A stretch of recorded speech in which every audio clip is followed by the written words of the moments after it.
What's up my YouTube mates, my name is Aussie Marcel, the most luscious locks on YouTube, and in today's video I'm going to be doing a review of Valentino's Uomo Acqua. Here's the bottle and here's the bag that I purchased. Here's the smaller bottle, the 75 ml. The color is grey with black and silver accents. I'm a big fan of the color scheme, but the box itself, whilst looking a little on the classier side, it's still quite plain. Valentino Parfums, and I'll just show you the bottle itself. The design is unisex. I can imagine this bottle housing a men's or a women's fragrance. And the color of the liquid is on the grayer side, which I kind of like. Yeah, you've got the name of the brand, Valentino, at the front. Big atomizer right there, and I'll just give that a spray for you. The fragrance comes out in more of a cloud than a spray. So some of you might like that, some of you may not. Anyways, the batch for this particular bottle, which is the 125 ml, 70941, and I'll just show you that once more. I'll just spray it on my hand. Let some of that alcohol dry off a little bit. First thing immediately with the fragrance is that there's this really potent masculine iris note. It's not the most lipsticky iris I've ever smelt, so think sort of like Roberto Cavalli Uomo. That has a really potent iris note that does come across. Actually, that might be violet, but that still comes across as really lipsticky. This one, on the other hand, it has a touch of powderiness, but it is on the fresher side. And as it sort of settles on the skin a little bit, a note of leather becomes more pronounced and really ramps up the masculinity factor of the fragrance. The performance of this is pretty special for a fresh fragrance, but it's long-lasting whilst not being an overly dense fragrance. So it's not a huge projector like, let's say, Paco Rabanne's Invictus or Invictus Acqua. Those fragrances, whilst being fresh, have huge performance, but they're really dense and they're almost suffocating. This being a fresher fragrance, with a couple of aquatic notes, aromatic green notes as well.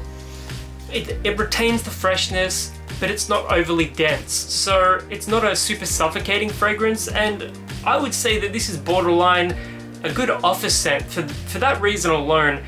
And another thing is that it's quite unique. Like, there's not too many fragrances, well, men's fragrances out there that smell a lot like Uomo Acqua.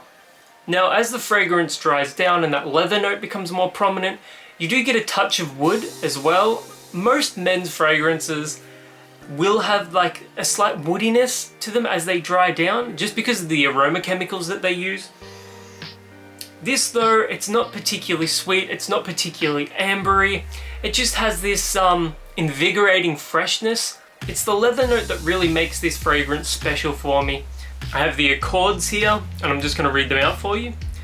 Main accords are aromatic, iris, green, citrus, powdery, earthy, violet, fresh spicy, leather, and woody. And the top notes are mandarin, orange, and tomato. Definitely don't get any tomato. Maybe it's more tomato leaf. Middle notes are sage and patchouli. I do get the patchouli, and there is a greenness which I attribute to that sage, and maybe from that tomato leaf as well, with base notes of iris and leather.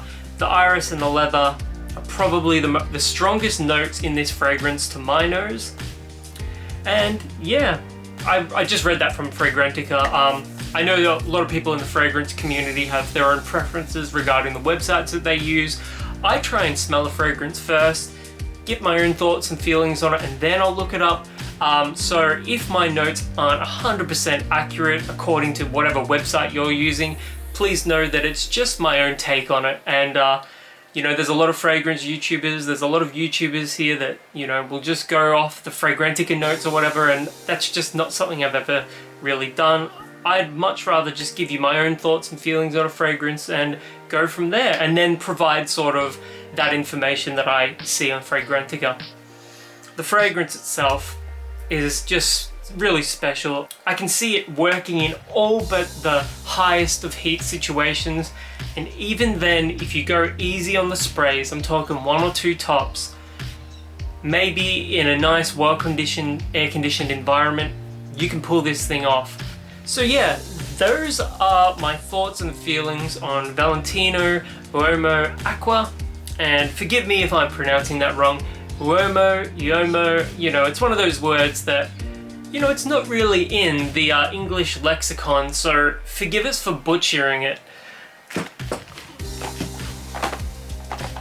I've got 2 bottles of this now, and I reckon I'm going to be getting some good use out of them because, you know, I've only had this fragrance for a day, and I've just taken such a shine to, even though it's only been a day, I can see this becoming part of my regular rotation of fragrances.